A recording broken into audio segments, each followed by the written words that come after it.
Hey, what's up? It's Brian Scalabrine, the White Mamba, also 2008 World Champion Boston Celtics. Now, you're listening to the Boston Big Three podcast presented by Ride the Wave Media.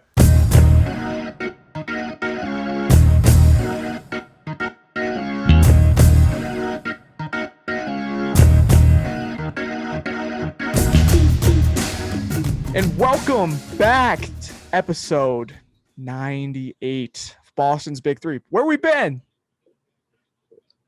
Been in dad mode. You know what Full happened? dad mode. First I feel like of all, I know kind of you're a dad little look. dad mode. You Got got a the little dad mustache look going right on. now. I mean, I just went into hiding because I said the Patriots were going to draft a quarterback to get Mac Jones. So then I Stidham. I went into deep depression. We don't need to talk about, like, I feel like even before our little hiatus here, Stidham was a normal on the show. Then Hightower all of a sudden just makes an appearance before mandatory minicamp, and I just get completely roasted all over Twitter, which we have plenty of time to talk about later on. Oh yeah. And but you know what, Brendan?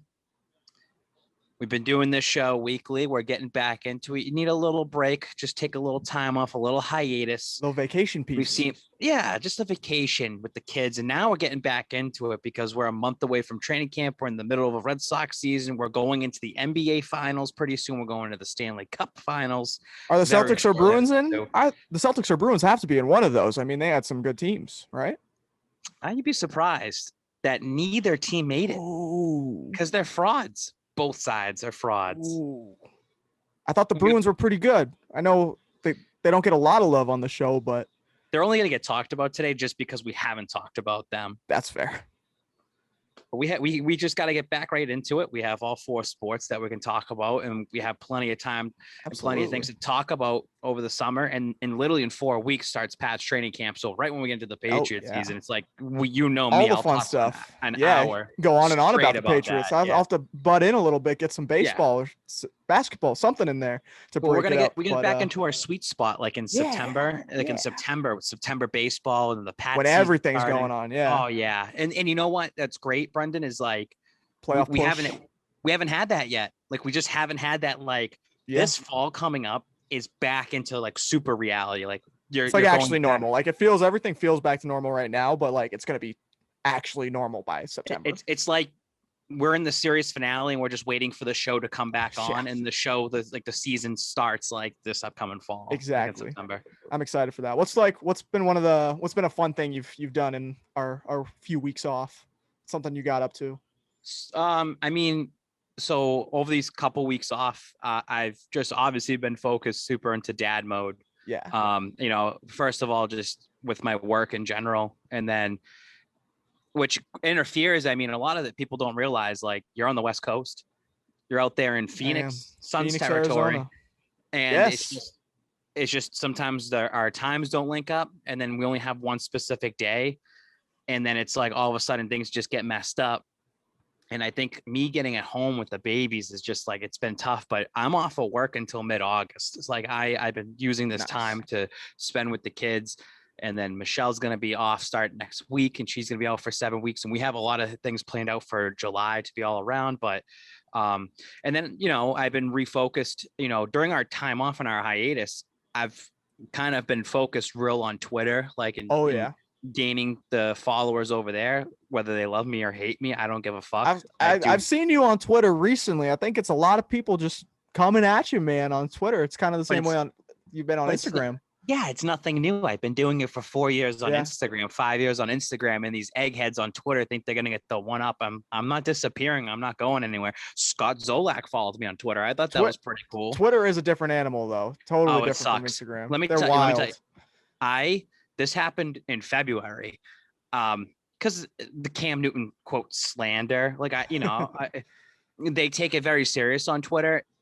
They will like Photoshop tweets, and they'll do anything to tear you down, like, and take you down. And I was like, holy shit, what kind of beast is this on Twitter? So it's wild. But I've learned that the tricks on there, and what works, what doesn't work, what to avoid, what to hit on. Yeah. Also, I would definitely argue, just for the Twitter Instagram thing, I think like Instagram, it's like a lot of it's a lot of fans, like kind of fair weather fans, people that know about sports. But then I think when you get to like the real sports fans on Twitter, I think Twitter sports fans, they're smart. They know their numbers, they know all kinds of stuff, Yeah, and they'll throw it at you. It's an argument back and forth on Twitter. Like you gotta be on top of your game when you're over there. You gotta have some. And some I'm already a fraud. I'm already a fraud as is when it comes to sports like that. So it does not work out over there. And then what else I've been doing in our time off, like Cam Newton shirts. Oh yeah, went to BJ's. At BJ's, right? Yeah. BJ's. They were less than $3 a shirt. Raising a ton of money for Best Buddies. I'm at 2,200 right now. And then I've been collecting some vintage stuff. You see right now, if you watch on YouTube, you might see this out there. I got the little vintage Patriots. It's like the Drew Bledsoe hat. This year, so I actually just met with Dog yesterday. I haven't seen him in a year. We went out for drinks, and I said, Spike King, young Gronk Babs. He's always evolving, like in terms of like what he does, like for content, right? Like a Pokemon. So I said, the Tom Brady era is done, right? And we didn't get to go to any games last year. The eye black, it's gone. Like that, I think the eye black on game days and all that. Like I'm turning 30 like in a couple weeks, and I'm a dad now. 30. You need to put that childish stuff in the background. And I'm gonna do a whole 90s type of feel this year. I have a lot of throwback merch. I've been getting a lot of jackets, a lot of hats and different things. And I think I'm gonna go very like retro 90s, like totally the mid 90s, like you said, the Bledsoe era and stuff like that. So that's what I'm saying. It looks like I can totally picture Drew Bledsoe. I feel like his draft day photo, he's got a hat something like the one you're wearing on. Well, something too is GRD is very big into the vintage. Oh game. Yeah. Huge. He's been egging me on for years to like, you should take your time and look into this and do that. And I've been now with my time off of work and just, doing other stuff. I've been looking into it. And even funny enough, like I've been showing people off to the side, like I'm in little Twitter chat groups and they see the stuff I get, like, dude, that's fresh. Like, that's awesome. Like people want it now. And like, yeah, totally. I feel like I'd be like a poster boy almost, like just showing it off. And retro's in. It honestly is, especially with sports stuff, because there's all kinds of like the 90s and 80s looks from a lot of sports teams. I know there was something on, I think Fox was doing it on Instagram the last month with like what's the best retro 90s MLB like logo, because all these logos evolve just like young Gronk to the Spike King. They're changing over time, and it's kind of cool to look back at some of them and see what still works and what people are still into. And that Patriots one's one of the perfect examples. So another thing too, like GRD taught me, like say starter jackets, right? I have a couple of them. He's like, anything with a white tag on it, it's newer. Like, and he goes, you have to look for certain tags, you got to look for certain items and this and that. And it's been great because I've been just taking my time on eBay, Facebook Marketplace, and looking stuff up. But like say this right here, the Patriots logo, they got rid of this logo, I think in 2018, 2017. Really? It's just a generic. That used to be like the end zone logo. Yeah, and now it's just the regular like letters, like it's spelled out. And I think they switched over between 2015 to 2018, somewhere in there. That was an alternate and changed into regular. So, and you know what? Tom Brady still plays in the league, so it's like, yeah, you could wear stuff that represents 2001 to 2019, but why not just celebrate like the earlier years, like the Bledsoe years, the 90s? That blue, that like royal blue and red is just so sexy. And I know people have been, we got to talk about that. Yeah, we got to talk about that.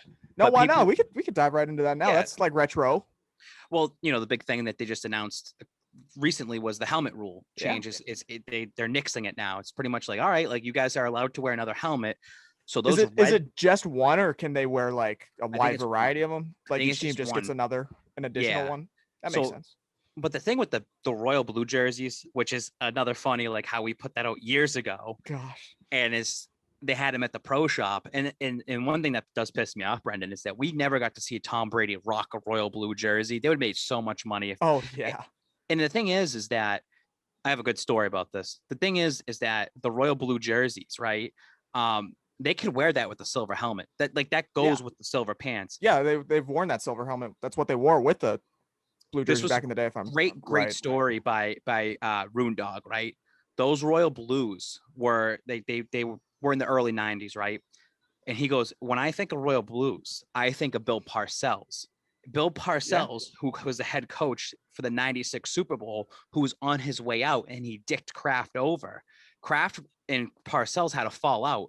So I was kind of putting it together. I was like, maybe Kraft doesn't want to see those Royal Blues on the fields because it remembers him of Bill Parcells. It remembers him of something that stings. Like, they made it to the Super Bowl, and it was their second Super Bowl in franchise history, but Kraft's first as an owner.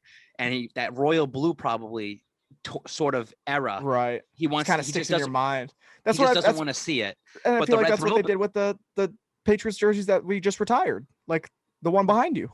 Yeah. So like this jersey represents the Tom Brady era. Exactly. And here's the thing. So when you put in for jerseys, and I learned this through the throwback jerseys because we got it wrong, but this is what I learned. You have to let the league know 1 year in advance. So that means these jerseys, they knew Tom Brady was gone after 2019. So in May of 2019, before Brady's last season, that's when they put in for 2020 to say, these are the jerseys we're changing to. They knew, like they knew already that this was going to go and this was happening. And as a franchise and a team and marketing, it's smart. You know, the Brady era is done. We're not living in the past. We're moving forward. This is going to bring us a new identity. Someone like a Mac Jones, which we'll talk about later, is going to be their future. That's the guy that's going to be representing this new era style of jersey, even though Tom Brady's worn it and this and that. But right. And just going back about the red throwbacks, everyone loves the red throwbacks. Kraft was a fan of the Patriots. They're so cool. Those are a sexy jersey, man. He was an owner. So those jerseys in his mind are, even though they sucked in those plenty of years wearing those jerseys back in before we were even thought of, Kraft always will remember that as that's the team he fell in love with. So that's why he wants that out there. I will say this. I've seen people post, like Joe Stafford made this actually like not too long ago. It was Cam Newton wearing the red throwback. Oh, I saw that. Did Joe make that photo? That was he made that, and now it got circulated again, and people stole it or whatever. Yeah. Cam Newton's not wearing the red throwback because Cam Newton's not going to be on the team next year. Like, even if he starts this year and plays this year, he's not going to be on the team next year. So he's hold on now. Here. I think there's potential there because it's not going to be your boy that we talked about the last year and a half that we didn't need to because he's only thrown 100 balls in the NFL. But going forward, I think Mac Jones will be the guy. But yeah. So if this is Cam Newton could be a backup. But if Cam Newton, this will be his last season. You've been saying he's a backup quarterback since we started this show. And it's his chance to be a backup finally, Babs. You don't want that? Cam Newton doesn't want that. Cam Newton does not want that. Cam Newton is, if he starts week 1, if he actually plays this year, he's not going to make it the entire season. And if he does, they're not winning the Super Bowl. He's just a bridge guy. And Mac Jones is starting next year, and that's it. Wildcat system type. They don't need Cam Newton. And I truly don't think Cam Newton's going to start week 1. I still think it's Stidham. I still think that, listen, the OTAs just happened. It's not. Let's back it up. It's not. Let's back it up because it's been a while. Number 1. We do this every week. We do this show. It's not happening. Number one. Mac Jones fell to the New England Patriots. They got lucky. They must have known something. They must have known that he was falling, right? Mac Jones was projected to go 3rd overall. It was a smokescreen at some point. The Patriots stayed put. They got Mac Jones at 15. He fell right in their lap. I love the Mac Jones pick. I don't hate Mac Jones. He's their guy. He is their future, right? He is the number one. But man, it pushes Cam and Stidham both because they both want to be a starter. They both want to be that guy. During this time between April and May and June, things that have been slept on is Hunter Henry has been living with Jarrett Stidham while he was moving from the West Coast. Like, why does no one care about that? Like, I think that's just something interesting to have there. Kids room together all the time when they're on the same team. But Stidham's been taking that extra time with some of these guys, and I know that the rookie OTAs, Mac Jones looks good. He's picking up he's progressing along in OTAs, even though it's just throwing the ball. Mac Jones has looked pretty sharp at times. Stidham hasn't gotten the reps, but I also feel like they don't need to see anything from Stidham. They know what they have from him. It's just, we'll see what happens in preseason and actual training camp. Here's the thing. Cam Newton hurt his hand, quote unquote. And I mean, we have plenty of weeks to dive into these little subjects over time when we need something to talk about. If Cam Newton's a former MVP, and everyone wants to put him on this pedestal of how great and elite he is. Do you think that he should be hitting every fucking throw out there and he shouldn't be overthrowing the ball or underthrowing it or looking sloppy because they're not wearing pads? They're just throwing a football. Yeah. Like, I don't get why there's always an excuse for Cam Newton. That's what bothers me the most is like, you can't critique him without an excuse being out there. Right. And you can't call it out like, hey, Cam Newton overthrew the ball. Well, it's raining outside. Oh, he overthrew it again. Well, his hand hurts. He got hurt last week. Like, where is the accountability for Cam Newton and the fan base to just say he's just not that great anymore? Like, he just doesn't have it. And Brendan, going back to last year's training camp, Cam Newton, if you look up the numbers every day in training camp, although you can say, and I give it to him, it's his first year in the team and the system, his numbers weren't great at camp. There were some days Hoyer was the best quarterback there. He has a legitimate competition with Mac Jones right behind him. And Stidham, he's hanging around. Stidham is still there. He's still going to be trying to fight for a starting job. I don't care if you shake your head about that. He's still fighting for a starting job. And you know what? Cam Newton is going to have to play in preseason. They only have 3 games this year. All 3 quarterbacks are going to get playing time, and that's going to be interesting. Cam Newton, before you talk, has not been in a full stadium yet with fans, especially New England Patriot fans. Cam Newton can have all the support he wants, right? All the support he wants on social media and his teammates, but the New England Patriot fan base, the season ticket holders, if that guy it starts week 1, right? Plays week 2. If Cam Newton's looking like Cam Newton of last year, those fans are going to boo him. Oh, he's going to get booed. Because they already fell in love with Mac Jones. Mac Jones can't do anything wrong right now because he's the first round draft pick. He's the golden boy. He came from Alabama. Like, he can't do anything wrong right now. And Brendan, I'm very, very interested when Cam Newton, when he starts week 1, week 2, week 3, and he's going to have bad games. Every quarterback has bad games. How is Cam Newton going to react to the fan base when they boo him off the field, when they let him know what's going on? Because I don't think Cam, when he faces adversity, I think he does a very poor job at it. And I just think that this sounds so stupid. I just don't want this to turn into a Kyrie Irving type of thing with the Boston fan base. And like, this is the reason why they're booing me and this and that. It's going to be a fucking real interesting. I think Belichick does not want to be put in that situation. And that's why I say, I think Cam Newton is going to get cut, or it's just, hey, you're the backup. This is what it is. They're going to go with Stidham. Stidham's going to play, and they're going to go right into Mac Jones. What I wanted to say before you got into your irrelevant quarterback part, that you're forgetting a key piece to this whole equation here, Babs. And there's 4 quarterbacks. You've mentioned 3 of them. Most teams are only going to rock with 3 quarterbacks at the most going into a season. So having that 4th, probably not going to happen. And it's a coin flip right now between Brian Hoyer and your guy. I'm not even going to say his name because he's not relevant. He may not be on the team by. This is Patriots like Bill Belichick just strategy, right? Brian Hoyer said last year he's not going to any other team. And I reported it. I said that Brian Hoyer was told not to sign anywhere else and just hang on for a little bit. We're going to see how things happen. They end up drafting Mac Jones. When OTAs happen, coaches are only allowed to spend up to 4 hours a day with players 4 times a week. Players can spend unlimited time with players. Brian Hoyer is like a coach. Come on. Brian Hoyer was brought back 2 years ago for Jarrett Stidham, right? When Brady was out of here, 2020, when Brady was out of here, they brought Hoyer in to mentor Stidham to help him, catch up to speed. They went to Hoyer and said, listen, we can't be with him, Mac. We want you to be with Mac 24/7. Report to us, tell us what's going on. And the way I look at Brian Hoyer right now is this is his way of transitioning into a quarterback's coach or an assistant or whatever it might be. He's not going to be on the roster. He'll be there all the entire preseason. On the very last day, he will get cut. No one's going to claim him. He could be on the practice squad for all we know. I don't care. He's not going to be on the team. And then if he gets cut and not, or whatever it is, they'll just bring him on as an assistant coach. And then during the season, you can spend unlimited time with anybody, right? So this is where I appreciate your football and Patriots knowledge. I had no idea that there's like that 4-hour limit or whatever, but that makes total sense what you're saying. I didn't know that either. Greg Bedard, actually, Boston Sports Journal, talked about that because I was preaching about Greg. The whole Hoyer thing saying like he was only brought in to mentor these kids because Stidham versus Cam Newton's happening, right? Whether you like it or not, even if Stidham has 0% chance, it's still happening, right? What about Mac Jones?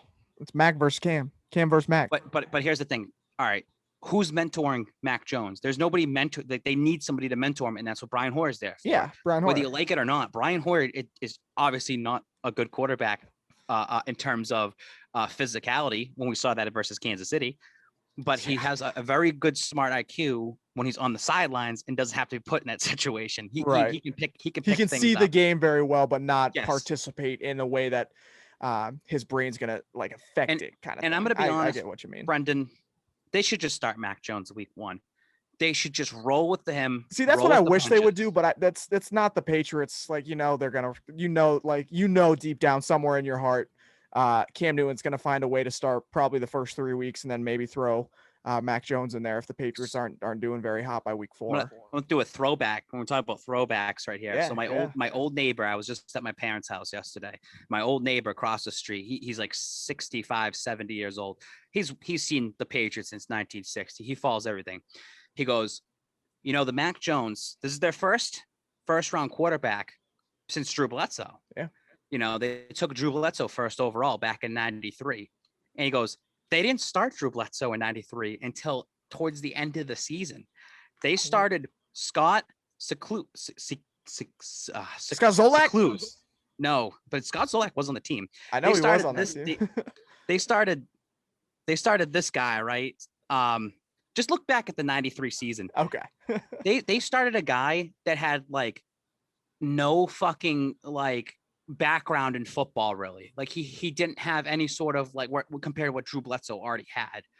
And he was just like, that's just how the Patriots operate. Like they'll bring Mac Jones in, he should start right away, but they're just going to let him just sit on the bench and rot for a little bit until they feel comfortable throwing him in there. Yeah. But I believe throwing him into the Wolves, just like Justin Herbert last year, he won Rookie of the Year. They went 7-9. The Pats went 7-9, but the Chargers 7-9 looked better because it's like, you saw what this kid has. Yeah. Kyler Murray, throw him to the Wolves. Kyler Murray with the 5-11 season, and then they go like 7-9, like they're getting progressively better. So would you rather have that throw to the Wolves situation like you're talking about with like the Kyler Murrays and them, or do you want something like a Patrick Mahomes type deal where he sits the first year, maybe plays a week 17 or 18 now, and then gets to start for the entire season the following season? So like, which one do you prefer? I would prefer for him to be thrown to the Wolves this year, just because of the offense they have set up. It's all brand new. It's all new people coming in, new receivers, new tight ends, big tight ends. You still have young guys on that squad in that offensive line. So why not build your chemistry now? It's not like a team that's already been built and he's just going to be sitting there and still going to be evolving. It's like, it's brand new. Let the brand new quarterback go in there and they can find the chemistry that works. I'm not going to hate if they start Cam Newton all 17 games this year, knowing that next year it's going to be Mac Jones's time to take over. That's fine because players still develop throughout the season. This is how we travel. This is how we handle our home games. This is how we handle interviews. This is how we handle adversity. This is how we handle losing streaks, winning streaks. This is what we do. And I think Mac Jones still has a lot to learn as well too for the season. If this guy is projected 3rd overall, the San Francisco 49ers, if you're projected in the top 5 for like quarterback, right? You're playing week 1, like you're playing right away. So if Mac Jones was projected over Justin Fields and Trey Lance in projections, those two are probably going to start week 1. Why doesn't Mac Jones just start week 1? So see, that's why I'm okay with the whole getting thrown to the Wolves type thing. If he were to start week 1, I don't by any means think he's going to start week 1, but I think you're going to run into a situation where he is like, I don't necessarily disagree with you in the fact that he doesn't know all these things about how to be a professional yet. The kid played at Alabama was a starter at Alabama for 1 season. I think he was there for 3 years total, but this guy knows how to handle himself. Like that Alabama football program is run like a professional sports team. The way Nick Saban and the boys down there in Tuscaloosa run things, that's just the way it is. These guys are learning how to be professionals from the moment they step into that football program. So I'm not thinking he's coming in acting all immature and not knowing how to travel with the team. It's just maybe a different different location, change of scenery type situation, like when a guy gets traded or signed. We had not an argument. We had a pretty good discussion. I think it was me, you, and Tyler last year in training camp. And we talked about who's going to win the locker room over, right? Is Cam Newton going to win the locker room over? We talked about, is Stidham going to be the locker room leader? Obviously, Stidham isn't a locker room leader. Cam Newton walked in there day one and won everybody. The problem there, I don't know what Jarrett Stidham's voice sounds like. I don't know either. Exactly. And I like, follow him. If you listen to, if you just say, hey, imitate Cam Newton saying something, you could do a Cam Newton impersonation or something that he might say, because he's a very vocal guy. He's active on social media. He's the one doing the press conferences. Jarrett Stidham's not that type of guy. Like, I know he's not getting the press time, but he's not on Instagram or talking or anything. You have no idea what he sounds like. And here's a great quote for you. Here's a great quote for Instagram. Here's a great quote that's going to get likes and comments because people are going to hear me say this. And they go like, he really said that? Right now, Mac Jones is more of a leader than Jarrett Stidham. Wow. Babs, you said that? Yeah, I just said that. I mean, just based on the rookie, just based on when he got drafted, the rookie OTAs and the regular OTAs, the way the teammates are talking about Mac Jones and hyping him up and the way he's handling himself professionally sounds like he's already winning the locker room over. Now, Jarrett Stidham has friends. He has friends in that team. Yeah. He has his little clique. But that click's only going to get you so far. Like, you need to really take over that locker room. Cam Newton owns it. Cam Newton is the guy. He's a captain on the team. But Mac Jones is more of a leader right now than Jarrett Stidham. And that's like Stidham. Like, you got to pick it up. It's just not going to fall into your lap like that. That's just the way I see it. All right. The last thing I want to touch on this football topic. Do you own a Jarrett Stidham jersey? No, I actually don't. Why not? So here's the thing about jerseys. I don't have the Edelman thing behind me. I usually do. So first of all, those jerseys that they have, I've talked about this before. The home ones, the blue ones, right? Yeah, the navy. The way Nike makes them nowadays are tight. I've gotten fat. Like, the dad bod is all over, man. I bought this XL 96 sweatshirt. I put it on the other day. I was embarrassed. I was just like, I can't fit into an XL now. Like, that's embarrassing. I do not like ironed on jerseys. I'm not a fan of them. I used to get them. Like, I have a couple Brady and Gronk ones. And those Nike versions, like 7-8 years ago, are a little bit different than what like they do now. Like the elite ones. Yeah, I know what you mean. I just feel like they're cheaper material now. So what they call them is vapor editions, right? Yeah. So I have an Edelman one, vapor edition. I love my Edelman one. I love it.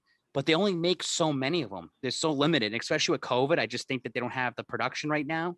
So I said to myself about Stidham, I want a vapor edition jersey. I don't want a screen printed jersey. So if they make them, which they won't, but if they ever made them, that's when I would buy his jersey. You should just DM him. I know he's in your mentions all the time.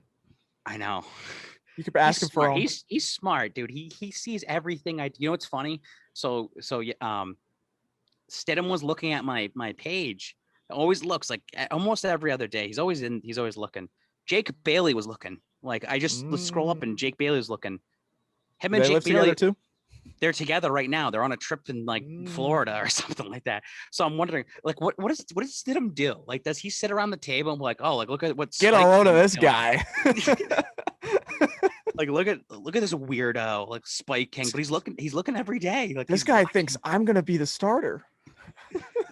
Hey, you know what? I'll take that 0.00001% chance he becomes a starter because I'm his only supporter. And you know what? Yeah, you honestly are. And if he starts, he's still gonna ignore me. He's still not gonna mention me because he's got to focus. But he's gonna remember. He's gonna remember you're the only one. Fitzy said players like that will always remember. And you know what? If he starts week 1, I will get a screen printed jersey. I'll get his jersey week 1. Like, I will get it for week 1. Get a few different ones. I'm trying to get a new Spike King custom one, but like I said, I want to rock the 90s shit this year. I think that's what I'm gonna start doing. But yeah, speaking of jerseys and being out of date, I had to get rid of a lot of my jerseys. I didn't get rid of them. I had to take them down. I used to have the whole Kemba spread up here, but there's been a lot of Celtics news. We'll dive into that. So the Celtics, as we talked about earlier, the NBA playoffs are going on right now, Eastern Conference Finals, and the Celtics aren't there, surprisingly. Usually they're this Eastern Conference Finals juggernaut until they get there and then just fall apart. can't make it to the finals, usually run into a LeBron buzzsaw, but ran into the Heat in the bubble, who are absolute frauds, as you like to say. But Celtics got eliminated by the Brooklyn Nets in 5 games. Kyrie stomped on the logo, and Celtics went home in 5 games. Went home early, got eliminated in Brooklyn. Game 5 wasn't a great series. I know Kemba and Rob Williams didn't play the last 2 games of that series, I think. Which isn't going to help you win a game against Kevin Durant, Kyrie, and James Harden and that entire super team that they have going on over there. But the Celtics played with heart and grit. Like they did. Stayed in those games. Like they stole a game from them. And that's what they play. Like they went and played. They didn't just lay down. Like they at least right. And it makes you put in your mind, what if they had JB? What if Kemba was truly healthy? Right. What Jalen if wasn't there either. They still would have lost that series, but it's like they probably would have pushed it to 7, maybe. Yeah. Like, you know what I mean? But you just look at how damaged that Celtics team was down the stretch. Really, throughout the entire season, they only had the big starting lineup that they wanted, probably not half dozen games, if that. I mean, fast forward, not even through the season. Brad Stevens' career as a head coach for the Boston Celtics has always been. He's gotten that team to push themselves to the point to get to the Eastern Conference Finals 3 out of 4 years. They just always are broken down. Yeah. They just cannot be healthy enough to just be there at the very end. And just the little moves that have been made between Danny Ainge and Brad over these years, it's like a rotating door that they've always been trying to find that third guy. It's like you go Isaiah Thomas, right? And then you get Kyrie, and you get Horford in here, and then you get Gordon Hayward, and then you get Kemba, and and now he's gone. It's just, and you get Horford back. Like it's just they're just this rotation just never seems they can get that to click. And it's sad. It's sad that this team. It is tough, but because you know this, Kemba's been my guy, so it was tough to see him go. But I'm happy it wasn't like a sour type situation. Kemba hasn't said anything about it yet, but definitely wasn't as sour as the last All-Star point guard we had, who ended up stomping on our logo. Good move by Brad, to take over as the GM and has to make a move. And and they were losing no matter what. You got to get that contract off the books. Yeah. It had to be made. And for those that bought Kemba Walker jerseys and they're all sad about it, or a dozen. Antoine Walker, Kemba Walker. It's a jersey that's not going to totally be completely out of style. Like that's my guy. 11. That's my guy. Like it's not a big deal, Right. But following that loss, a lot of question marks in Boston. Like, are they going to bring back this team? I was dead set on the fact they were going to bring that entire team back. Not entirely sure what to look forward to for the next season if they were going to run it back with that same big 2.5 with Jalen, Jason, and Kemba. But you look at the core of this lineup now, it's Jason Tatum. Jason Tatum is the guy on this team now. I think that's kind of a fact set in stone now. I kind of had question marks going into this season, whether like it was like 1A, 1B with Jason and Jalen, but Jason Tatum set himself apart this year as the number 1 guy in Boston, as the go-to scorer, a guy that can score from anywhere on the court, a guy that can put up 50 any given night. Honestly, now we saw him do it 4 or 5 times down the last 2 months of the stretch season into the playoffs. He did it against the Wizards in a game that's not going to be considered a playoff game or a regular season game, which makes no sense at all. We get into that another day. But the Celtics season, I don't want to say it was a disaster. I don't want to say it was a wasted season because you got that development. I feel like Jason Tatum took such a step forward alongside a lot of guys that you look around the league right now, like Trae Young, just took those leaps. Devin Booker, guys that are just taking it to that next level. And Jason Tatum's up there with some of the best in the NBA now because of this year. So, I talked to GRD about this. Yeah. And I tell him certain things to say maybe, or things to sway his opinion from the casual point of view over here. We started the season when we were talking about Peyton Pritchard and like this team could be fun to watch. And I was like, but this team should tank. Did I not say like this team should tank? And I think you look back on it and look at what LeBron's been saying. Oh, like we had a shortened off season. We're going into this and our bodies are hurting and injuries are happening. They're piling up and this and that. Didn't stop Jason Tatum. He may have had COVID, but he was still doing those 50 pieces. Again, it's just that season where like we said this on the podcast, Brendan. We just need 20 games in a row where they had all-star 5 starting hits and they didn't. They didn't have 3. But and you know what? That happened with the Brooklyn Nets. Yep. It was when they played the Celtics game 1, they finally had their big 3 together. It was their 10th game together. Like they were only played 9 games before that together. If you want to look at the positives of the Boston Celtics, number 1, they signed Jason Tatum to a contract before the season. So like you have him locked up. You have Jaylen Brown locked up. Then number 2 and 3, the Nets and Sixers have both lost the next round. They're neither of them in Eastern Conference Finals. Like you should be happy about that because that would be embarrassing if one of those teams went to the finals. And everyone thought it was going to be those two playing each other in the Eastern Conference Finals. So Ben Simmons completely exposed himself. And now you look back on it and you look back on it and be like, Ainge actually made the right choices in those drafts. We knew he made the right decisions back then. Yeah. It's just like you're seeing it like more validation. Force. It is in your face right now. Like, holy cow, these guys that Ainge passed on suck out loud. And then the Nets, like karma with Kyrie Irving getting hurt with his ankle. That's karma. You got Kevin Durant, who's Kevin Durant, and that's awesome to see. I used to be a very heavy on the Kevin Durant slander. I think Tyler would probably feel the same way. Kevin Durant's one of the best scorers of our generation. Like one of the best basketball players we've ever seen, especially when it comes to just pure scoring ability. Dude can do it from anywhere. Just like we were talking about Tatum. Tatum is that same way. You put him on all 3 levels of the court, they're going to find a way to get some buckets. I was rooting for him to hit that overtime shot. Yeah. Like, and it's just funny if his feet were a little bit smaller. I know they would have won the game. Got threes off that. But it's now you're hearing reports. Kyrie Irving is already causing a stir in Brooklyn. And get him out of there. Get him out of there. So the Celtics now need to take advantage, right? So you get Horford back. They need to make a move still. You need a point guard. Is Marcus Smart going to be with this team next year? Is Jaylen Brown going to be with this team next year? It seems like one of those guys is on their way out, though. I wouldn't disagree with that. I would definitely feel like there's a core of those 2 main guys, but I would definitely sway in the direction of the Jasons and Jalen's. So they were saying this on radio, like Jaylen Brown and Jason Tatum are kind of like the same player, right? They're just like the same guy. You need someone, but the way they were saying is you need someone that really contrast one of those guys. It should just be Jason Tatum's team. And we've been saying this, having Kyrie around next to Tatum is good for development, but we need it to be Tatum's team. He needs to grab the ball. It needs to be him. He needs to take over. And that's another plus. That's what he was doing down the stretch. He started taking over, put the ball in his hand, score the buckets, win the games. And that's what Kemba said the minute he signed with Boston. He said it in his press conference that it wasn't going to be his team, that he had been the guy in Charlotte for the last 8 years of his career. He had to carry the load down there.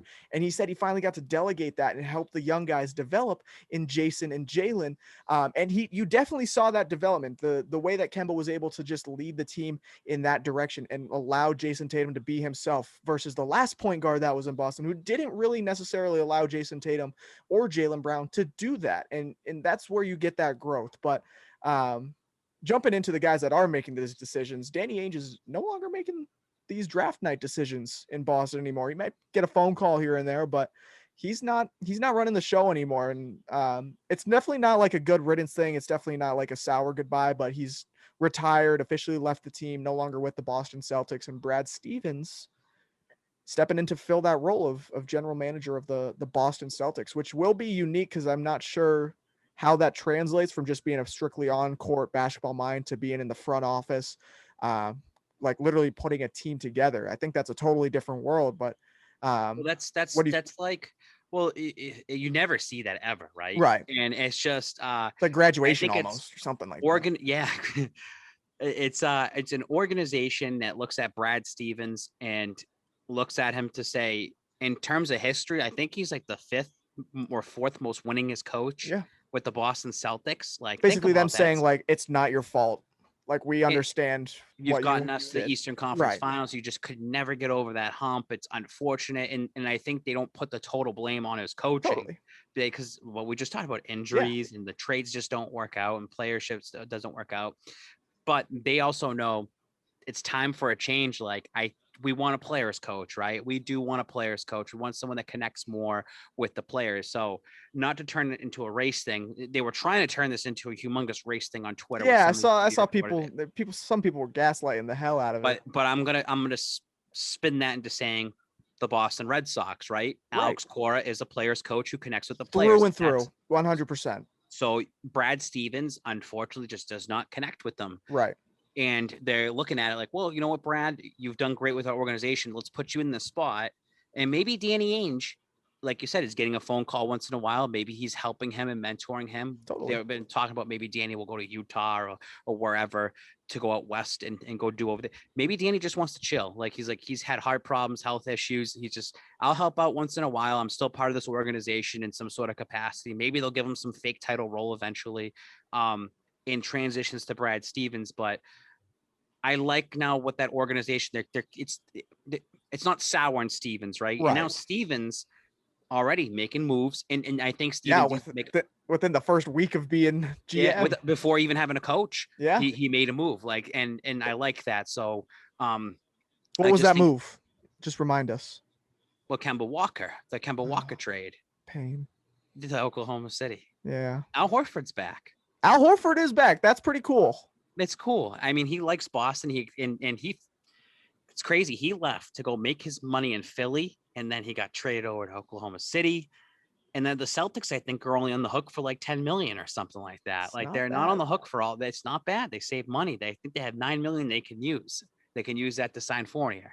It is going to kind of make the draft night boring because I think our first round pick went to OKC pick or something. Yeah. Yeah. So there won't be a good rookie class coming into Boston. What's his name? Moses Brown. Brown, yeah, the big man. 2020. You're pretty much spending that 16th pick on him. Yeah, that's what you're exactly. You get a guy that you've seen in the NBA who can actually huge boards. This sounds dumb, but like I said, Marcus Smart, Jaylen Brown, right? You got to start looking at pieces.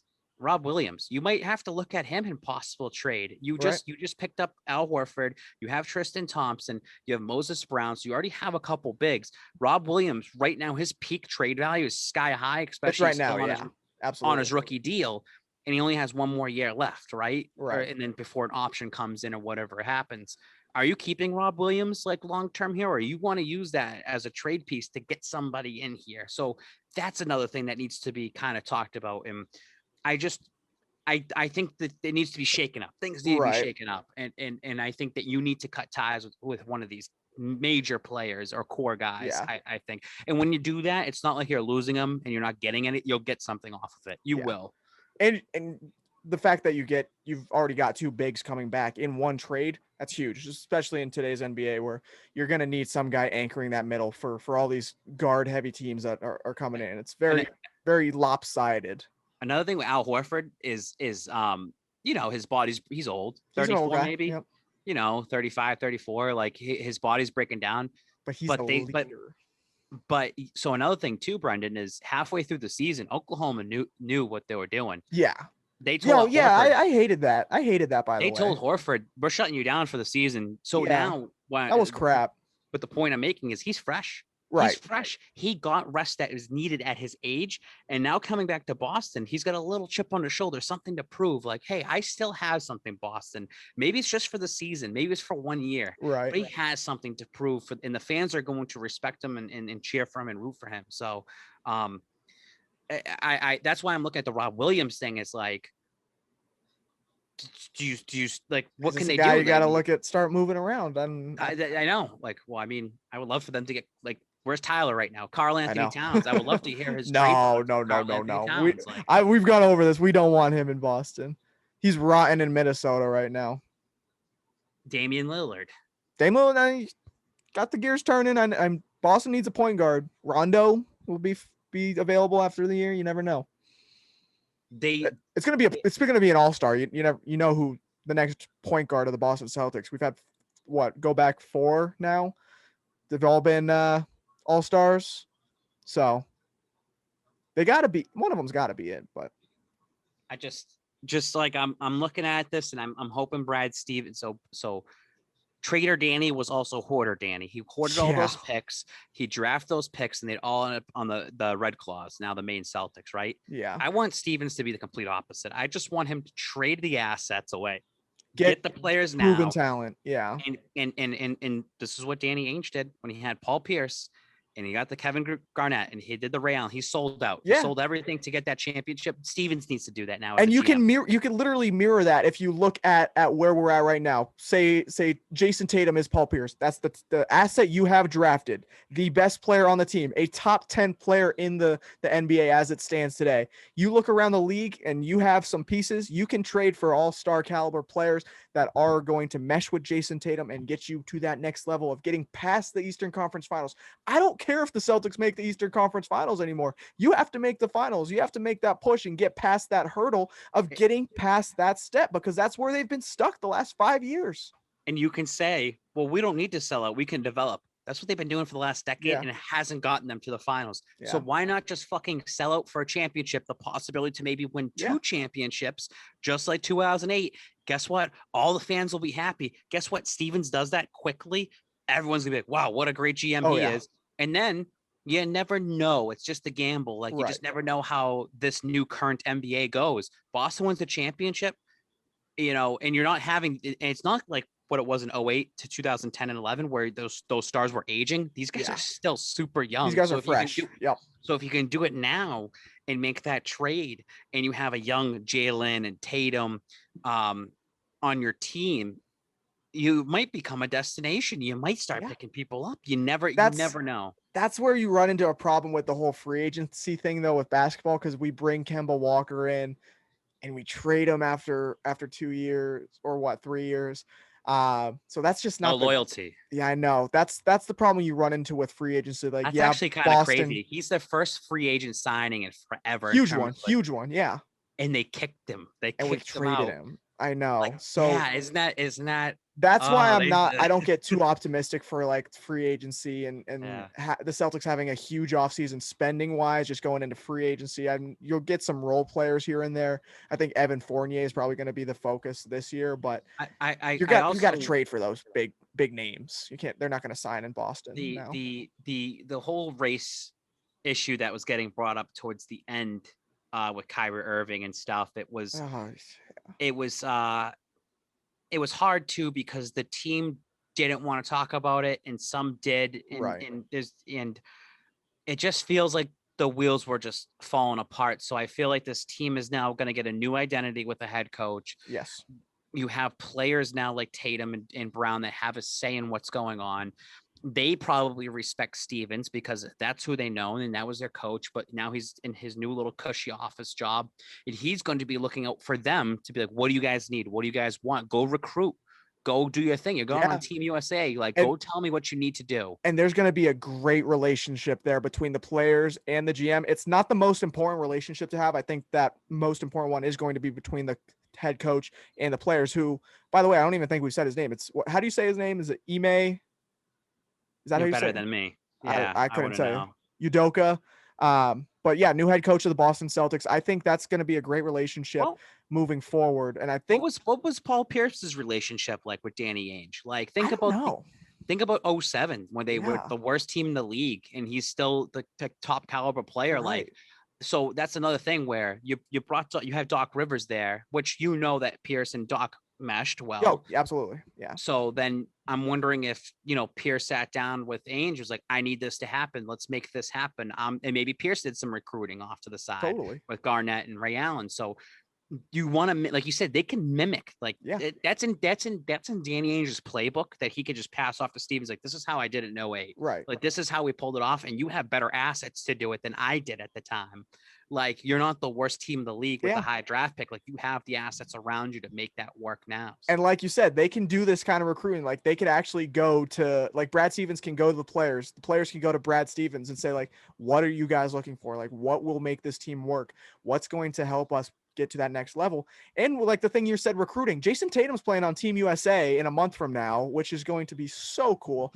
I'm just excited for the Olympics to be back. And I think Team USA, like, all basketball fans everywhere, especially in the United States, just kind of come together, like, get to cheer on your favorite players, the best of the best, going at it against some Serbian dudes. It's a ton of fun. Well, like I said, is that the important thing was, and I was pretty shocked because I've come on this show, not this episode, the show, and said, I don't think Tatum's going to sign long-term. I think Tatum's going to walk. I think Tatum's going to walk. When he signed his contract, he's like, I'm putting loyalty in this franchise. You put it back in. you put it back into me. So maybe they knew something. Maybe Danny was saying, this is my last year. Don't say anything to anybody. This is going to be my last year. This is going to be Steven. Like maybe he already knew about this. And I think as a franchise, you need to hand the keys to Tatum. This is now what we're seeing it in front of our eyes. Yeah, it's his show. So he already has that relationship with Stevens as the coach. Now he's the GM. Tatum should have the ability to knock on his door and say, I want this to happen. I demand this to happen. And you know what they got to do? They give it to him. They have to. Because that number 0, you want that in the rafters. Like you want that Tatum jersey up there. Like that's what you want to keep him happy for a decade. This NBA where players are going left and right and here and there and doing this, give him what he wants. Because what's the thing? What you just said about the recruiting. If Tatum's going, oh, that's my franchise, I get to do whatever I want. I can pull the strings of this and that. That's going to make other players want to play there because they feel more comfortable. Like, oh, well, Tatum runs the show. Like it's not just the puppets up there and that's in the suites. That it's like Tatum runs the show, just like LeBron runs the show on the Lakers. GM LeBron. but in some of these other big stars like Trae Young, who's going to have way more say now in Atlanta. Like Giannis has the say in Milwaukee. Like that's what Tatum now has in Boston. Do we have a good nickname for Jason Tatum yet? I feel like there's been some floated around. Like we were fast to give a lot of other guys nicknames, but I feel like Jason Tatum still doesn't have the nickname. You know what I mean? Like there's options, but I feel like none of them are the one yet. Like what would his nickname be? I know, like I think Tatum calls himself Agent Zero after Gilbert Arenas, because I think that's why he wears 0 in the first place. But it doesn't work because someone's already been Agent Zero. You know what I mean? Yeah, you can't mimic or copy that. Yeah, you can't take someone else's nickname. That's just not the way. Well, when did the Truth come? Like the Shaq did the Truth. Shaq called him the Truth. Yeah, I think maybe something like that will happen for Tatum. Oh yeah, that was the other one because I think LeBron called Tatum the Problem. I think that's the one that people want to happen, but I feel like there's a lot of negative connotations that could come along with that. Call Jason Tatum the Problem. You know what I mean? Yeah. I don't know if I'm that's sure the something one. will come up. Something's gotta stick. Like JT, I hate just the initial ones. Like I was never a fan of Time Lord. Like I always thought that was Time Lord's cool though. It makes sense. Like the story behind it. Like there's reasoning and it's stuck. Yeah. Like none of them have stuck to Jason Tatum yet. They've just kind of like brushed off. I'm just looking at the scores right now. Yeah, there'll be one. But yeah, the Sox are playing right now. We can start moving into that. But I'll give the Bruins one last little shout out. They lost in 5 games to the Islanders, so go Bruins. Fun season. I have been rooting for Montreal because I think they're just a fun little story. Little Canadian team. They're complete underdogs, and I am not a Tuukka Rask guy. I am completely against Tuukka. He had a great playoffs though. I am completely against Tuukka Rask, and he cannot close it out. And you're going to have another goaltender, and Carey Price, who's been with that team forever. And he's going to Montreal. He's going to carry that team to a championship against the Tampa Bay Lightning, who just won their Game 7, which I'm just looking at right now. Lightning won Game 7. Yeah, and they're going to be complete underdogs in that. No, Lightning. Montreal, I was going to say, yeah, Lightning are. But I'm saying goaltending is going to win that series, and I think that you're going to see that. Is it in Tampa? Vasilevsky, is that his name? Who, their goaltender? Yeah, Red Sox, or not Red Sox. The Bruins ran into him the last time, 2 years ago. Yeah. Vasilevsky, something like that. Shout out to all the NHL guys that can pronounce all these European names. I took the Lightning -1.5, and they only won 1-0. They missed. Oh yeah. Oh, they missed the empty netter. Yeah, that's a bad beat. That's tough. Now I'm seeing it right now. That's tough. But well, moving on. Yeah, all right. We'll go on. Yeah, we'll move on to the next sport. The Boston Red Sox are having a great year. I don't think we've recorded a show since they were down in the dumps, losing 3 of their first 3 games of the season and before winning 9 straight. So I don't think we've talked about the Red Sox at all since then because we haven't been together since then. But the Red Sox are great. We thought there was kind of a fluky team at the beginning of the year. They're a good team that will be in the playoffs this year. It'll probably be a wild card or divisional round spot, but we'll see where they go. But they're playing the New York Yankees right now. It's Pedroia night down in Fenway. Yeah, Ric Flair was there too. Ric Flair, the Nature Boy, made an appearance. But that was a. Did you watch the ceremony? No, I didn't. It's good stuff because I feel like one of our last shows we were doing our like Pedroia ovation, like shouting out PD and all his accomplishments and what he's meant to the Boston Red Sox for the last 15 years or so.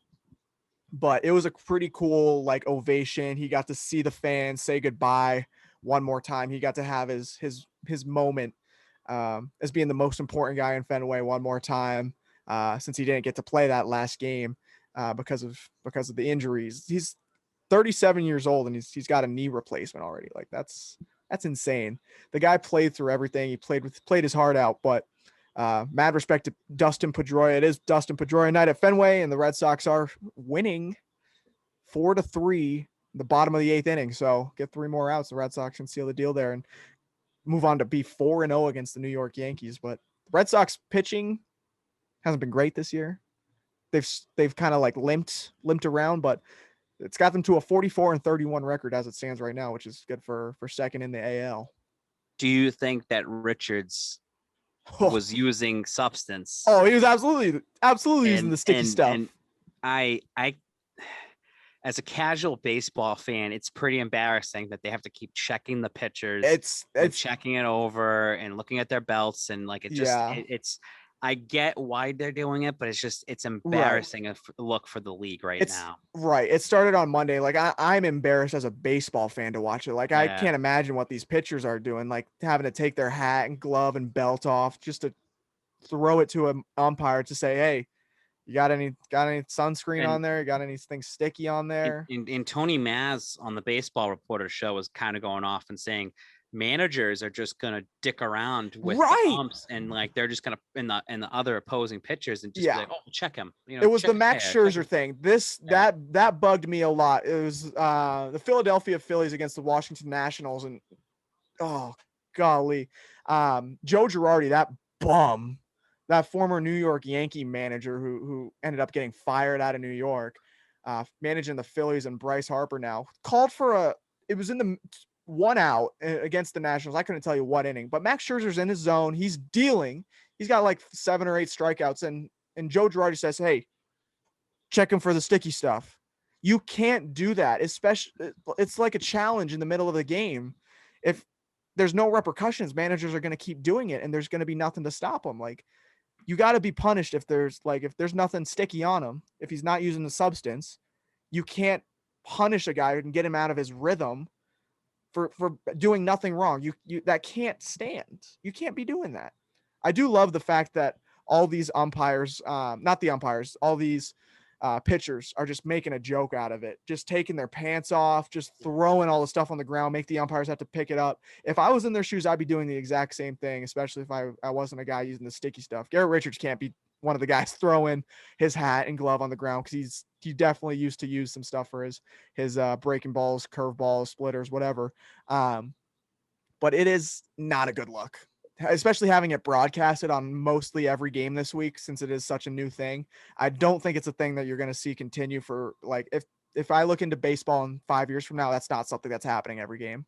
So the Red Sox right now, right? They're going to close this game out. You win this, you're 4-0 against the Yankees. Yeah. If they can sweep, this is the most perfect time for the Boston Red Sox to sweep another series against the Yankees, because you're going into now, the Patriots are not coming back till another month.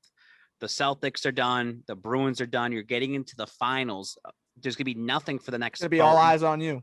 All eyes are on baseball coming up. So, and then the All-Star break. So all eyes on the Red Sox. If they can get hot going into the All-Star break, man, like this, they have a championship feel to them. They do. They are a playoff team. I'm not sure if they're right at that championship level yet. I want to see what happens when Chris Sale comes back. Yeah, that's the thing. Like, this kind of rotation's been limping right now, but you're going to have a rookie in Tanner Houck coming up, and then Chris Sale coming back, a Cy Young contender year in and year out when he is healthy. He's coming off Cy Young, so he's going to have a brand new elbow. This guy's going to be dealing. And Tanner Houck, who I just mentioned, they call him the right-handed Chris Sale. So if you have 2 Chris Sales on the team, that's dangerous for anybody. You do not want to run into that come September, October. And I think the Red Sox are going to have some noise to make this year. And they just got another base hit. I think they just scored another run against the Yankees. So got some insurance. But insurance, just like Chris Sale coming back. He's starting to get healthy, is doing his rehab assignment. So if you're listening to the show, make your way down to Worcester.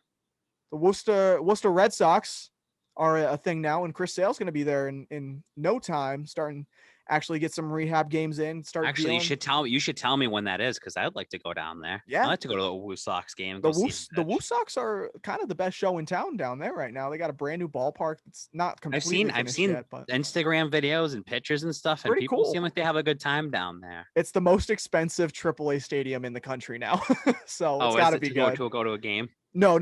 Like that they built it.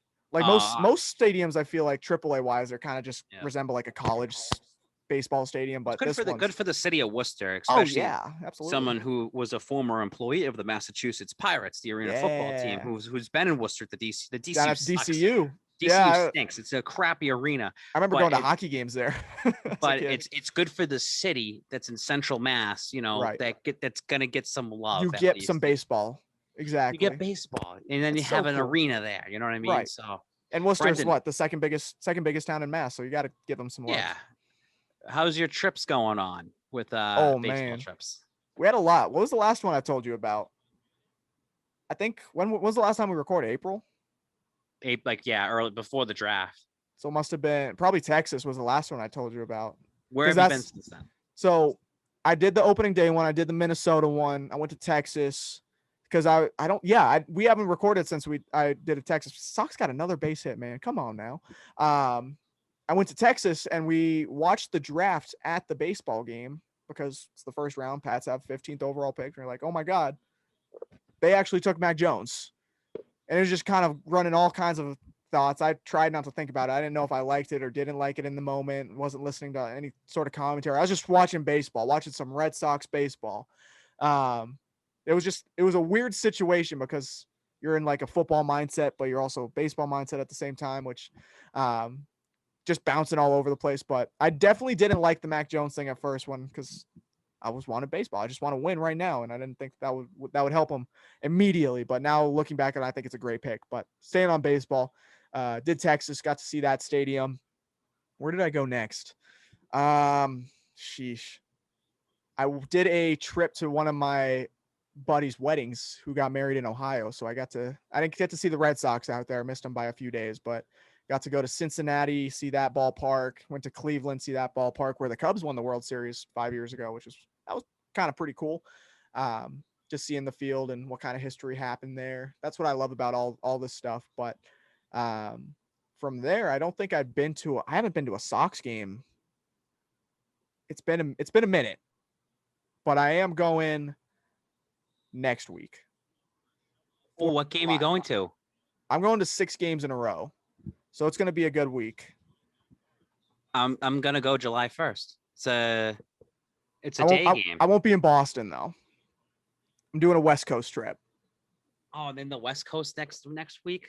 So I'm going they're in Boston next week. Yes, they are, but next weekend's 4th of July, and that's the games I'm going to. You're going on the weekend. Yep. So the Red Sox play in Oakland Friday, Saturday, Sunday. That makes sense why that Thursday game's a 1:00 game. Exactly, because that's a travel day and they're going out to Oakland, same as me. So I'll be there for the 4th of July. I'm basically their groupie. That's what I've been this year. It's been a ton of fun. But I'm going out there, going with some of my good friends, one of my best friends who's an A's fan. So we get to enjoy 3 of those games out there in the Bay before they tear that stadium down, see the old Coliseum and all the history that's gone down there, and then going actually down to Anaheim, and the Red Sox are playing down in Anaheim for 3 games. So I'm going to go to all 3 of those. So it's going to be a busy week, but you get to see, will Ohtani be pitching when you're out there? He might. I've already seen Ohtani pitch this year though. He came to a game in Arizona at a little work event at the stadium. He's special. He is special. And you can see that as like, you're not a strictly baseball guy. Yeah. He is unbelievable. He's a modern day Babe Ruth. Yes. Like I've never seen anything like it. We may never see anything like this again in our lifetime. I don't know why he does not get more, in the limelight, like to the casuals. Like that guy needs to. Is it because he's Asian? Is that why? That's one of the reasons I love him, because he's a Japanese player, and I love all these Japanese players that get all the attention. And they're so humble. There's been some great players to come out of Japan. when he was pitching and then they went to go check his hat. He's like, here you go. There you go. Like, there you go. Check. He's a funny guy. It's like, it's just but then he like that stat line of him hitting home run, pitches like 6 innings and like 5 strikeouts and home run, 2 home runs. He's tied for the league lead in home runs right now. At least right now, I think he's got the league lead at 22 right now. Tied for the league lead. But he's also throwing a 2.74 ERA. That doesn't make sense. That's what I like about baseball. That's what that's a baseball player like right there. Like he's old school. Like you just know that. And that's what I love about baseball is the uniqueness of each player. You can have anybody playing baseball. Like if you stick your nose down and you're dedicated to your craft, you can play baseball. And that's what it's like. We're talking about Dustin Pedroia. It's Pedroia night. This dude's like 5'9", won Rookie of the Year in 3 World Series. That doesn't happen on accident for a guy that's 5'9". But the thing with Ohtani is he's just going to be rotting away on that team in Anaheim. Angels. Like Mike Trout, which is brutal. Yeah. And it's like that's a guy that needs to be in first place right now on a first place team. Like that's what it needs to be. He knew what he was doing when he signed there. You're signing with Mike Trout, one of the best players of our generation. And Ohtani was better than Mike Trout right now. I'll say that on air. Like that's that. If you told me that 2 years ago, I was like that's the dumbest thing I've ever heard. Well, I've like as a casual fan, I've invested my time to just look at his stats or just like I want to see him pitch. I want to see his highlights. I'm investing my time as a casual to be like I'm following his career this on out, and I want him to be like the greatest player of all time. I know you're a gambling man. I would put some money on him winning MVP right now because I think he's even or plus 200 right now. So it might be worth it because a guy like him who's putting up MVP numbers on one side of the ball, but also pitching. Does the MLB give you MVP even if your team doesn't make the playoffs? Yeah, Mike Trout, complete garbage. Like I don't like Mike Trout literally every year of his career. I don't like that. Like that's why I look at like Steph Curry. He only had 5 votes for MVP, but I believe if Golden State got into the playoffs, which they should have, they completely fumbled that. If Golden State got into the playoffs, I think I think Steph and Curry at least would have been 45 votes. Like he would have had, he would have narrowed it would have been that gap close down because of what he did towards the end in that last 2 months. So I said it. That's why he didn't get MVP because the most valuable player should be getting the team into the playoffs, even if they're that bad, which Golden State was this year. That's the way I look at the Angels. Like he'll get MVP, but it's like you need to get into the playoffs. I kind of enjoy that fact about baseball because there's going to be great players on bad teams. Like I said, we see that every year in Mike Trout, who's just look at DeGrom. DeGrom is nasty and like rotting away in New York. Like it's just their team. Now his stat line is crazy too. I think he's allowed 5 earned 9 ERA. I was just looking up DeGrom because he's pitching tomorrow. He's pitching tomorrow. So I think he's allowed 5 earned runs all year. That unbelievable numbers. But he's also driven in 6 because he's a batter too, because they have to in the National League. If he wasn't, he wouldn't be doing like Ohtani type things. But he's driven in 6 runs. 0.50 ERA, 117 strikeouts. See, that's gone down. Only 10 walks. That's going down since the last time I checked. Last time I looked at it was 0.56. It just keeps dropping. The dude's unreal. He should be the MVP favorite in the National League right now. And Ohtani should be in the American League. Could you imagine if we had 2 basically pitchers win? Doesn't happen often. I don't know the last time that's happened, but baseball's fun. And that's one of the things I like about that. They need, when you got these other, you got these other 2 leagues finishing up right now. Yeah. Baseball needs to stop with the silly crap of the checking the pitchers and all. Yeah, they can't have that in 2 weeks from now when everyone's focused when the finals are over. Right. Yeah, all eyes are on you because there's nothing else going on. Right. And people are going to want to get out in the summertime and go to games and this and that. Yeah. You don't need that as a league. Right. Baseball, it's a bad look. I just feel like baseball over these years have been finding ways for people to shit on their product. Like right. And that's the commissioner. Unnecessary. That's, like we talk all kinds of mess about Roger Goodell and what a terrible commissioner he is. He's doing things for football. I'm not going to say they're great things. I'm not going to say they're hurting football, because football is growing at an enormous rate still to this day. But baseball has just been stagnant. I swear. Like, we're talking about growing the game still. No other sport's talking about growing the sport, getting more people involved, getting fans more engaged. Baseball's not only stagnant, it's been on a decline the last 10, 20 years. And that's all, honestly, due thanks to Rob Manfred and all these rules and things that he's putting into place, like the sticky substance rule. And he if he wants to save face, there's gonna look back at this show in a year from now or 2 years from now. There's going to be a mess. There's going to be a lockout in the MLB because of Rob Manfred. When the new collective bargaining agreement needs to be signed and negotiated between the owners and the players union, it's going to be a mess because of the players, like, not inability, unwillingness to accept the just awful changes. Like, Rob Manfred's making a mess out of baseball, and it's embarrassing. You can see that as, like, just a casual baseball fan in the sticky substance checks. It's not good. It's not a good look. And it's going to be chaos come the negotiations. And I'm pretty confident there's going to be a lockout and stoppage of play in baseball very soon. I don't know when that's going to be. I don't know when that bargaining agreement's up, but it's coming soon. And there's going to be a stoppage of play in a year and a half from now. What's your thoughts on the extra innings rule this year? Oh, I hate it. I like it.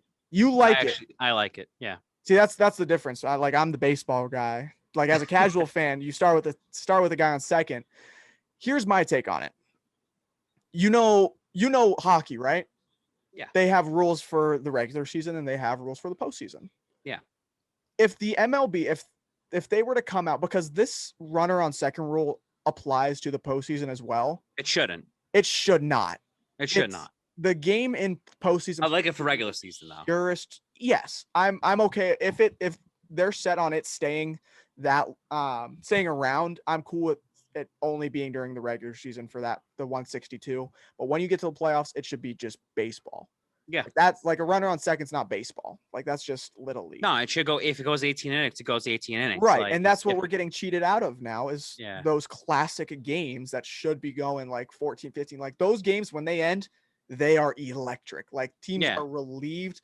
They're letting the rest of their stored up energy out because they're not like expending a ton of it. You're using all your players, you're using all your pitchers, you're using all your bench guys.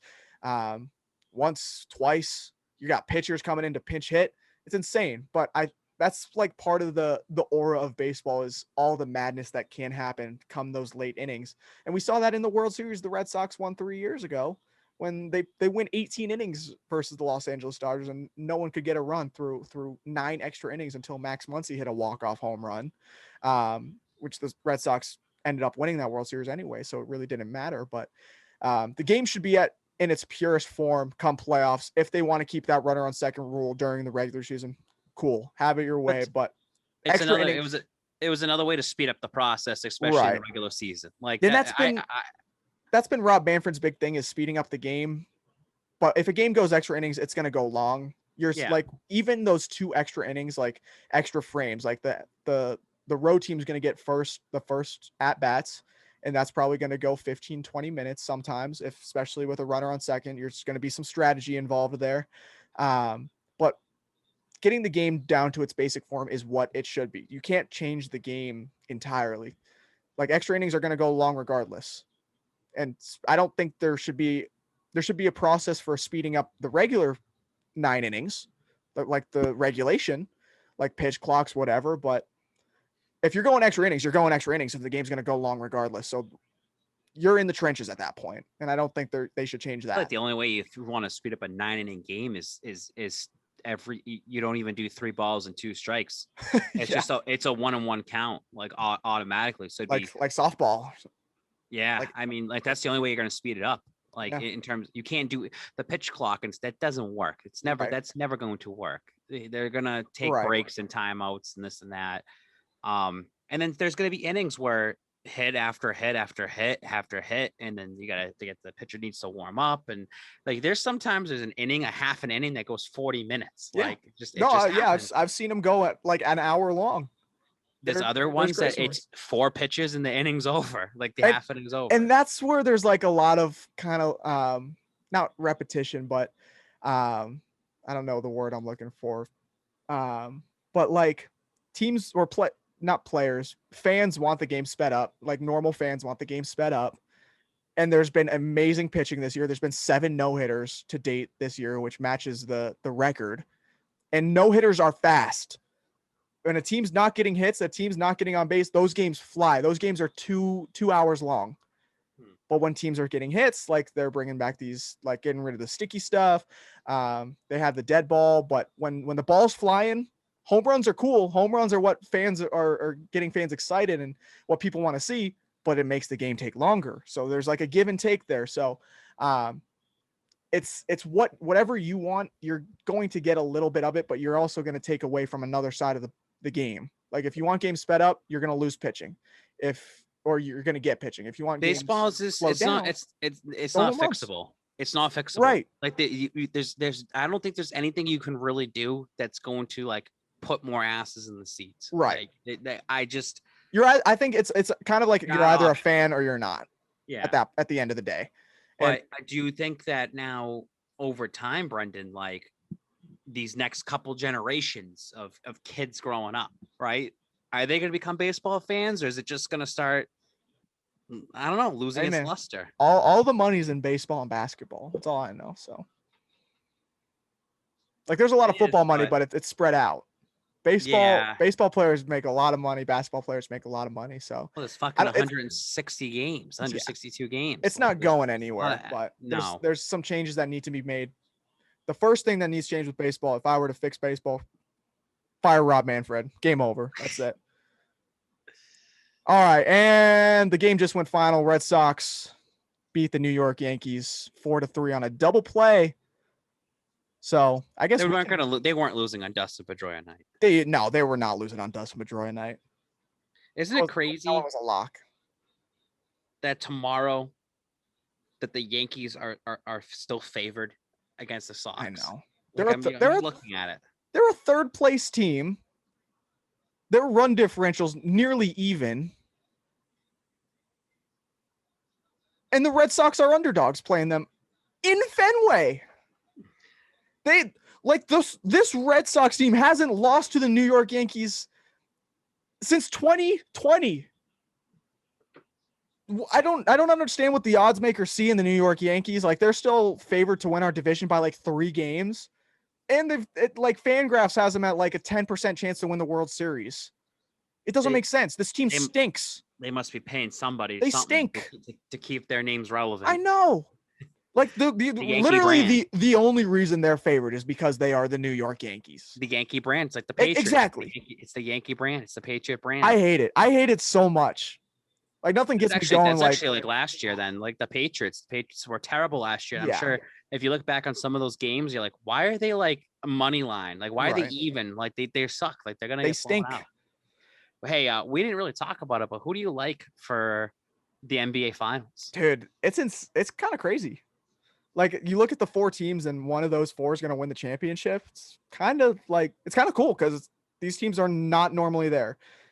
The Bucks and the Hawks. I think the Bucks easily come out of that one. I said to all my friends who were gambling on the series, I said it's going to be Bucks in 5 and the Hawks will sneak one in, and it ended up being that first game, which we cashed out on. But I think Bucks in 6. I want to give at least Atlanta one game, and I'll give them one game in Atlanta. Trae Young, and great for Atlanta too, for Trae Young to have the showcase of himself, because Atlanta's a destination for free agents. Like Atlanta will be a destination where players might want to go. They have a young core. Like if you look at they also have strip clubs down there too. What was it? Lou Williams, Lemon Pepper Lou. But they got a young core. Trae Young, Clint Capella, Kevin Huerter, John Collins, all young guys. I was rooting for the Clippers. I think that series was a coin flip. But when Kawhi went down, I was done, because I wanted Kawhi to win another finals and be another finals MVP with his third team. Like I wanted to see that because LeBron did it, but LeBron just LeBron like, but the way Kawhi could do it in the short amount of time he does it would have been very interesting to see. I'm rooting for the Suns just because of Devin Booker, Chris Paul too.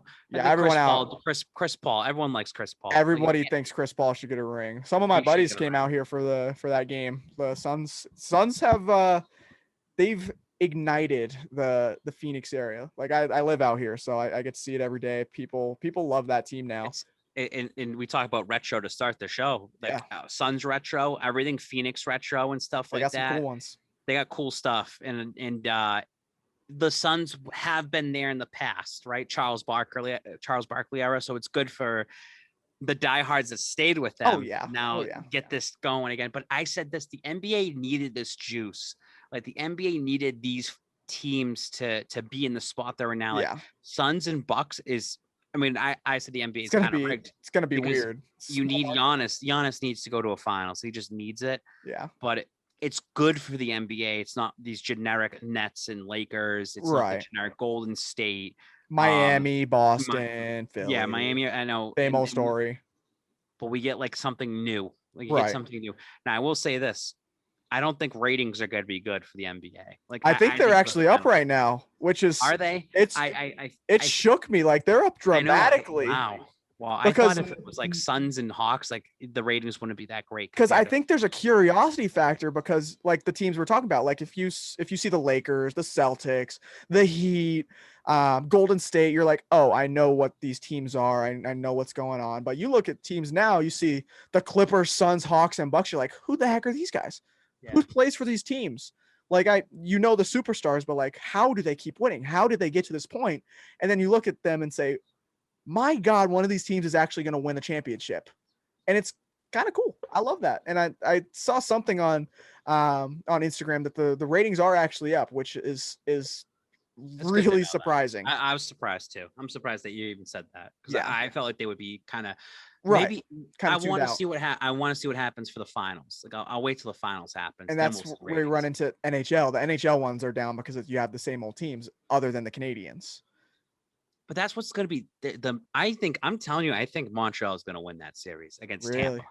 Because they're going to be the ultimate underdog. It's in Canada to start. I believe it's in Canada to start the series. It's pretty cool. And they're not allowed to have fans there. Really? But they're all outside. There's 22,000 people outside like their stadium. They were doing the riot. They were rioting yesterday. Wow. So and I just think that Montreal, they're the New York Yankees of hockey. I mean, they haven't won in forever, but if they win, they'd have 25 cups, right? Yeah. So Montreal fans are scumbag losers, but I kind of want that organization to make its comeback in sports to be like, we just won, kiss the ring. Like we're Bruins fans. That's our rival. We can't. But I want that ignites the rival again. Yeah. Like they can kind of say, well, we just won a cup. Yeah. Like we won, and they won a COVID cup where Montreal does not play Mickey Mouse. The West. They don't, but they're not, it's not Mickey Mouse in hockey though. It's not. And they were down 3-1 against the Leafs. They sweep the Jets. And then they play Vegas, which Vegas is a Western team. Like they won the Western Conference pretty much. And they're not even in the Western Conference. They're in the Eastern. Like that's what's so strange. And they could win the cup. I looked at the prices for tickets, $3,500 just to get yourself in there, in Canadian dollars, just to get yourself in there for game one, because they haven't been there for so long. So it will be a good story for hockey. It's like in Tampa Bay is like the New England Patriots. They are the top team. They're the center of the sports universe still until proven otherwise. I know, it's crazy, right? Tom Brady goes down there and everything is just everything changes. Every team down there has been in the championship since he's been down there. Do you think Timmy King's going to touch the cup again this year? If they win it, he has to. Well, he can't get to Montreal. If it's in Montreal, he's not going to be able to get up there. They'll have a parade again. He wasn't at the final last year. You can't travel. You can't travel. But like if the cup's going to come back to Tampa if they win it. Yeah, but what if they win it in Canada? The cup comes back. That's when Timmy touched last time for the parade. What if Montreal wins it in Canada? No, you're not going to touch it then. No, you can't travel in there. there's a lot of what ifs. He'll touch it. I believe in him. The parade, yeah, like you said, the parade. I'm rooting for Tampa. I'm rooting for Montreal and Tampa because if I want Montreal to win just to see what happens. Tampa. I want Timmy King. I want to see what Timmy King does. I'm still stuck on the fact I said it out loud, but I don't think it actually hit me until just now that since Tom Brady moved to Tampa, they've been in every championship of the sports they have.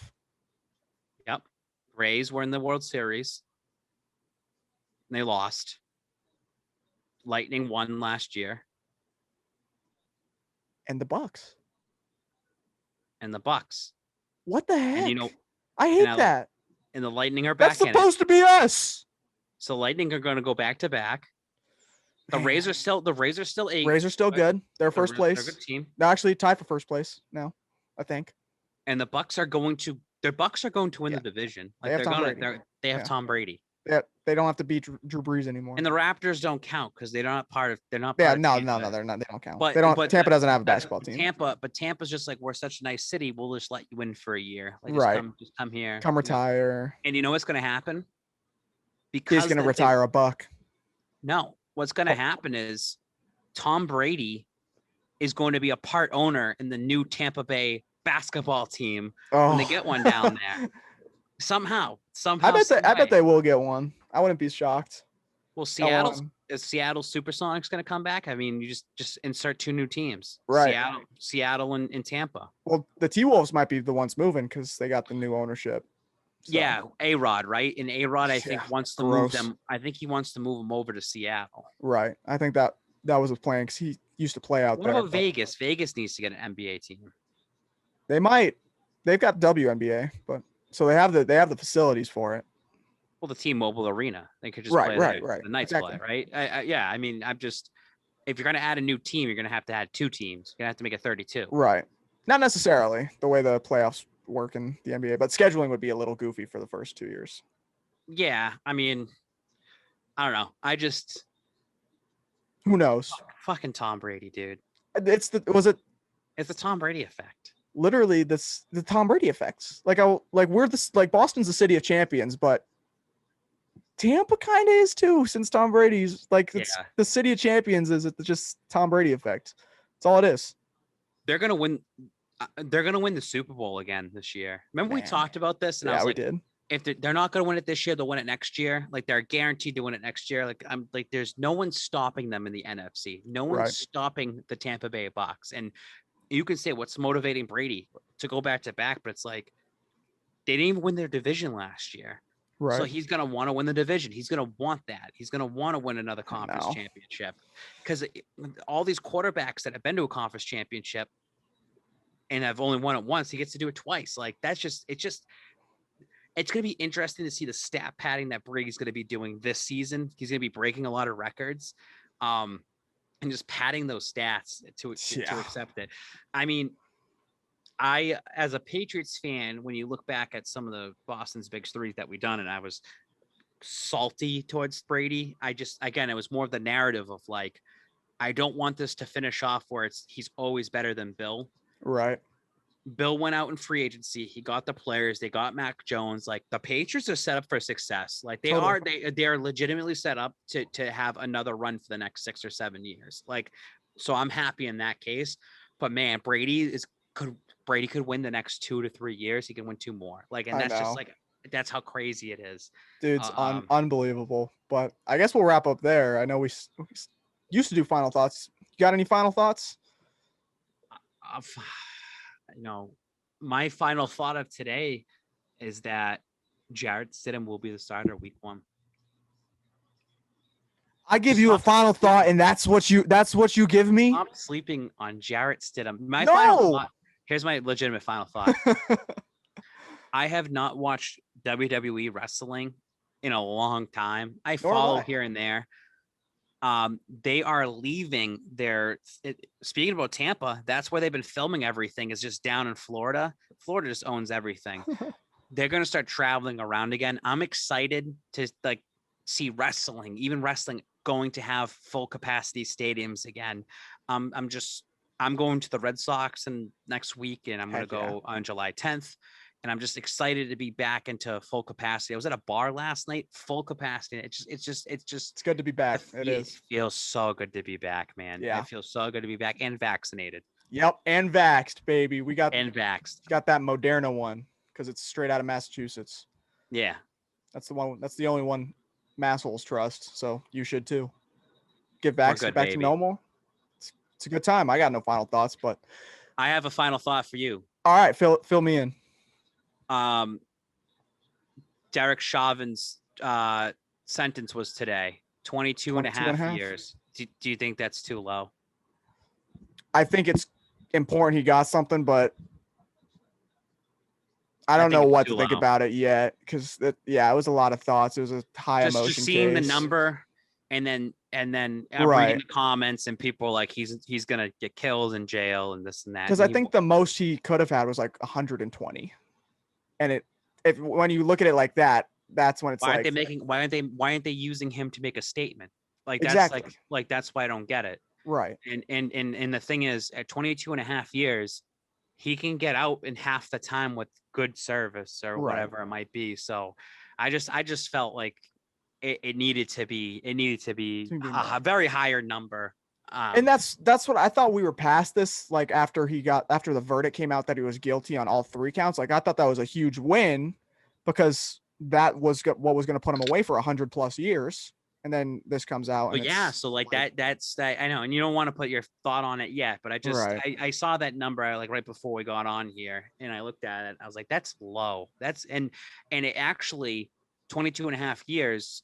They already might count 1 year towards it because of already being in prison for the last year. So it's 21 and a half years now. So, and he's not young, but he's still going to get out and back into society and still be able to live his life. And George Floyd isn't. So I felt like they should have used him as an example for all across the board. Scapegoat, black sheep type thing. Totally. Well, just if you need to make a better decision when you're out there on the police force. Like I don't know. I just fishy. Right. I don't know. Doesn't have a good stench to it. It's just, and as a society, because we're just so short-term memoried and what's a short attention span, we just keep moving on. Right. No one's gonna fight it. They should. I'm sure the families are fighting it. I'm sure they're going to fight it. I'm sure they're gonna want that, but yeah, I don't know. Instead of finishing on a heavy note, I have these. I got this candy in front of me. Do you have it's the Jelly Bellies? You like Jelly Bellies, yeah? You know Jelly Bellies? I'm not a Jelly Bean fan. Really? Yeah. I was just gonna ask you what your favorite flavor was, but it doesn't work. I believe Jelly Beans are made from like rat something. Dude, if they're made from rat, I'll eat rat any day. I'm not a Jelly Bean guy. Really? I don't like jelly beans. No, it blows my mind. I think they're disgusting. I can't believe you don't like the jelly beans. There's some good ones in here. Wait, really? Are you not a candy guy? Dude, look at me. I'm a candy guy. All right, what's your candy of choice then? Ooh, let's do top 5 candies. Do you like chocolates or like fruity stuff? What's your poison? If I had to do top 5 candy, like in top 5 candy right now, me and you, top 5 candies, right? All right. This is what you go when you go to the market or you go to like the grocery store or the gas station. It's different. Ooh. When you're at checkout, and if you're at checkout, right? Okay. You can buy any sort of candy at checkout. Okay. Like we're not talking about, I like Lindt chocolate and stuff. Like you have to go deep. Chocolate's chocolate. Yeah. Or no. All right. Right now, top 5. Top 5. Do I have to put them in order? No. Just give me 5 of them. Okay. Payday, the Payday bar. Starburst. Butterfingers. Love Butterfingers. I think Reese's are super overrated. I used to love them as a kid, and as now as an adult, I think they're super overrated. Those are my mom's favorite. Kit Kats are overrated. Hershey's with almonds and Almond Joys. Dude, you just gave me like 7. No. Almond Joy, Hershey bar with almonds, Butterfingers, Payday, and Starburst. All right, I like that. Skittles. I like Skittles, but I just they're in the 6. I'll give you mine. All right, Kit Kats. Overrated. Oh, Jelly Bellies, Sweet Tarts, Necco wafers. You are a child. Dude, I love those things. Those are like a childhood nerve. I feel like you were eating those before on one of these shows. Give me one more. You can't even get half those things in the checkout. Yeah, not the checkout one. I'm thinking of like a CVS or a Walgreens type. Oh, I got one. The circus peanuts. You ever had those? It's like a banana marshmallow. Those are disgusting. Hey man, I like what I like. You like what you like. I guess so. I mean, make a little list. Put it out there. If I was doing a list of ones that that would like the same as mine, I'd probably say like the nerds or something. Just put both of ours out there and say who has the better taste of candy. Oh man, yours is like all half chocolate. But mine has a lot of nuts. I love nuts. Oh yeah, see the nut crowd wouldn't be a fan of yours then. Almonds and peanuts, payday, peanut butter, which is the Butterfinger. See, my list won't kill anybody. Your list might kill a few people. Starburst, everyone loves Starburst. I mean, certain kinds of flavors. If I don't have an EpiPen, I wouldn't survive your list. So we'll have to put like a disclaimer on it, like, hey man, if you can't eat nuts, if you're allergic to nuts, don't try these. Don't try Bab's list. His little buffet of candies. But I think that'll do it for us. Episode 98. Boston's Big Three. We'll be back.